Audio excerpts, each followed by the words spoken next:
Just a quick question. I was thinking about this today. This morning I woke up just thinking about this. We're hearing about this damn, the court packing. We're going to put 13 judges in the Supreme Court so that they can overrule essentially a 6-3 ruling now that the conservatives have in the court. So we're going to have 13 justices, blah, blah, blah. Alexandra Ocasio, whatever the hell her damn name is. All these morons. Oh yeah, we're for it now. We're for it now. We weren't before. We are now. Now that they can overturn stuff. And I just thought about something. 4 days ago, news, Politico. Pelosi dismisses progressive court packing legislation. Washington Post. Again, these are liberal news sites. Republicans call Democrat bill to add justices court packing law.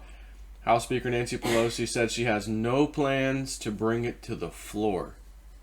We're not even going to vote on it. We're not bringing it to the floor. This is what they're saying. Speaker does not support, this is New York Post, does not support the effort by congressional leaders in her party to expand the Supreme Court. Now, why would they not? This is somebody that said that she was going to fumigate. We're going to fumigate the White House and get rid of Trump. We can't stand that man. You have an opportunity to take advantage of you having the House, 50-50 in the Senate, which again, Vice President can tiebreaker that, and then it goes to old Joe Biden.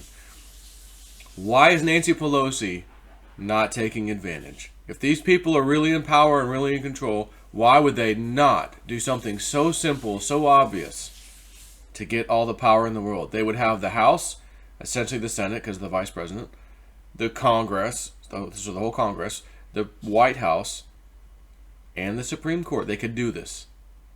Nah, we're not. I'm not even gonna take the bill to the House, into the House. No, we're not even gonna look at it. No. Do you remember when the laptops got stolen during the supposed raid, January 6th?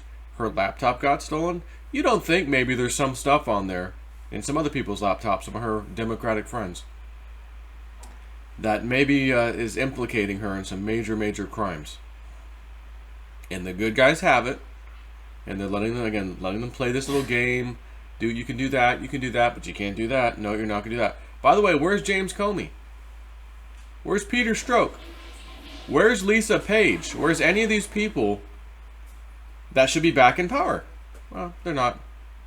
And they're not. There's no signs of even calling them back. Why? They could put them right back in power. Nope. So you have to ask yourself, if the Biden and the Democrats are really in charge, why are some of these things that they would absolutely critically need to do, and they could easily flick a magic wand and go, oh yeah, we're doing that. They're not doing it. Makes you wonder, huh? Take care.